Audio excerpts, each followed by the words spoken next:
ये कहानी है एक इंसान की जिसने 400 से भी ज्यादा दिन तक दुनिया के सबसे बड़े और बेरहम समंदर पैसिफिक ओशन में जिंदगी और मौत की जंग लड़ी, वर्ल्ड रिकॉर्ड बनाया और 14 महीनों बाद वह जिंदा वापस भी आया। लेकिन आते ही ऐसा क्या हुआ कि उसको जेल जाना पड़ गया, जानते हैं इस वीडियो में पूरी कहानी।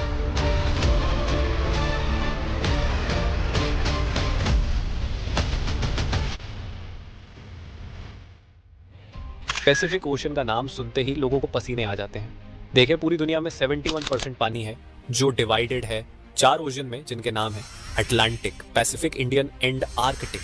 सबसे बड़ा ओशन पैसिफिक है। ये इतना बड़ा है कि जमीन का कुछ हिस्सा जो 165 मिलियन स्क्वायर किमी बनता है, ये अकेला ओशन 148 मिलियन स्क्वायर किमी को निगल सकता है। इस ओशन पर कुछ ही आइलैंड्स हैं जो बहुत ही छोटे हैं और कुछ तो ऐसे आइलैंड्स हैं जिन पर आज तक कोई इंसान जा भी नहीं सका। अब अगर गलती से भी कोई इंसान पैसिफिक ओशन में गुम हो जाए तो उसको ढूंढना तकरीबन नामुमकिन है। पैसिफिक ओशन में 14 महीनों तक जिंदा रहने वाले इंसान का नाम था जोश सल्वाडोर एल्वारेंगा। इस इंसान के पास 7 फुट की छोटी सी बोट थी जिस पर सीधा लेटा भी नहीं जा सकता था, और यह बंदा 1 साल से भी ज्यादा इस बोट पर जिंदा भी रहा। समंदर की बेरहमी का भी मुकाबला किया और वर्ल्ड रिकॉर्ड भी बनाया जो आज तक कोई और इंसान तोड़ भी नहीं सका। जोश सिर्फ अपनी किस्मत से मजबूर था कि वह इस बदतर मुश्किल में फंस गया। यह बात है 2012 की। हौजे 36 साल का एक एक्सपीरियंस मछेरा था जो मेक्सिको के एक गांव कोस्टा अजुल में रहता था। 17 नवंबर 2012 में जोश और उसका एक साथी मिलकर फिशिंग करने निकलते हैं। रोज की तरह अपनी 7 फुट की छोटी सी बोट पर। इस बोट पर ज्यादा दूर जाकर मछली नहीं पकड़ सकते थे क्योंकि बोट बहुत छोटी थी जिस पर एक इंजन और एक ही फ्रिज था, तो यहाँ कुछ ही मछलियां पकड़ सकते थे। दोनों ने 30 घंटे में वापस आने का फैसला किया। दोनों निकल पड़ते हैं। मेक्सिको के किनारे से 120 किमी दूर अपना जाल समंदर में बिछा रहे होते हैं कि अचानक एक खतरनाक समुद्री तूफान उनको अपनी तरफ आता नजर आता है। वक्त बचाने के लिए वो जाल को भी वहीं छोड़ देते हैं और बोट को फुल स्पीड पर भगाते हैं। मुसलसल 6 घंटों तक वो किनारे से सिर्फ 20 किमी ही दूर थे कि बोट का इंजन अचानक खराब हो जाता है। उनको किनारा भी दिख रहा था और उनका गांव भी तूफान काफी पीछे रह गया था। उनके पास एक रेडियो था जिसके जरिए उन्होंने अपनी लोकेशन अपने बॉस को भेज दी और जवाब का इंतजार करने लगे। किस्मत इतनी खराब निकली कि रेडियो की बैटरी भी डेड हो गई। एक तरफ वो किनारे को देख रहे थे, दूसरी तरफ अपनी तरफ आते तूफान को जो इतनी शिद्दत से आ रहा था मानो इनको जिंदा ही निकल जाएगा। तूफान के साथ हवाओं की शिद्दत इतनी तेज थी कि उनकी बोट किनारे से दूर होने लगी। कुछ ही देर में किनारा भी मंजर से हट गया और तेज लहरें इनको दूसरी तरफ खींचने लगी। इनके बॉस तक जब वो मैसेज पहुंचा तो बहुत देर हो चुकी थी। बॉस ने एक सर्च पार्टी भेजी इनको ढूंढने के लिए, लेकिन हर गुजरते लम्हे जोश की बोट दूर से दूर होती गई। तूफान की वजह से ये लोग ना तो कुछ देख पा रहे थे और ना कुछ समझ पा रहे थे कि अब वो किस जगह पर हैं और किनारा किस तरफ है। हैरानी की बात यह है कि सिर्फ 5 ही दिन में इनकी बोट किनारे से 450 किमी दूर पहुंच चुकी थी। छोटी बोट होने की वजह से इनको ढूंढ पाना और भी मुश्किल हो रहा था। ना इनके पास कोई फ्लेयर गन थी, ना इनके पास कोई ऐसी चीज थी आग लगाने के लिए ताकि यह धुएं से किसी को सिग्नल देकर बुला सके। दोनों एक दूसरे को देखकर मन ही मन में सोचने लगे कि शायद अब बचना मुश्किल है।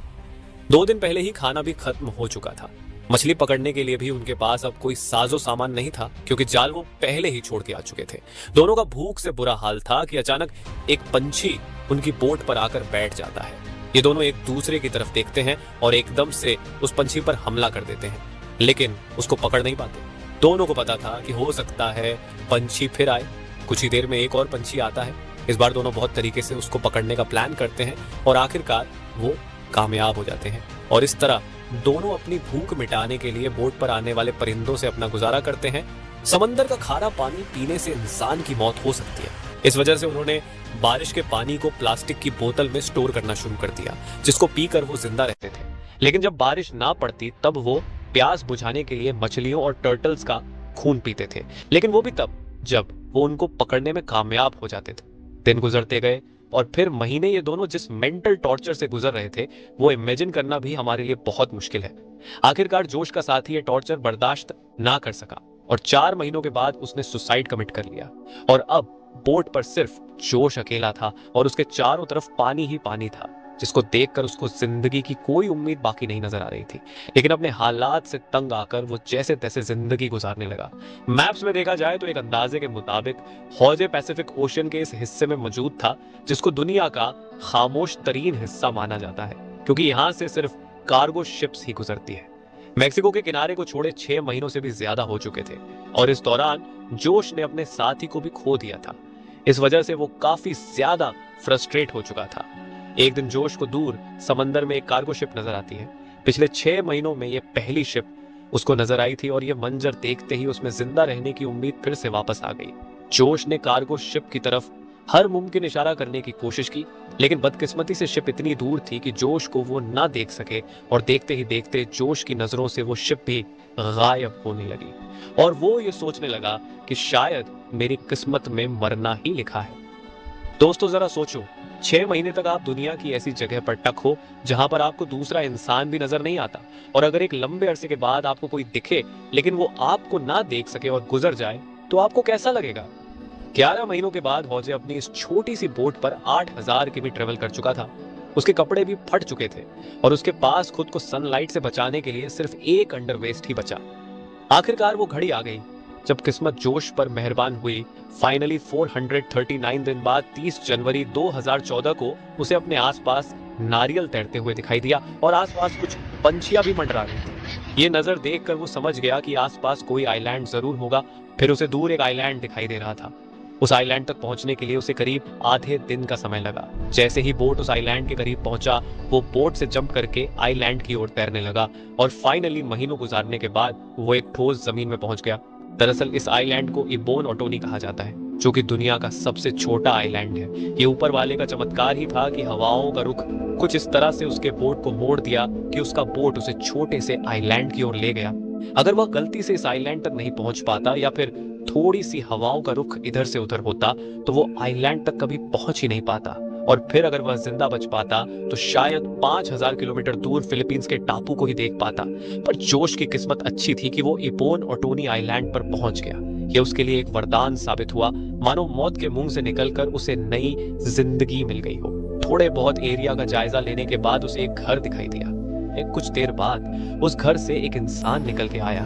करीब 14 महीने तक समुद्र में गुजारने के बाद वो पहली बार किसी जिंदा इंसान को देख रहा था। ये देखकर उसके आंखों में आंसू आ गए।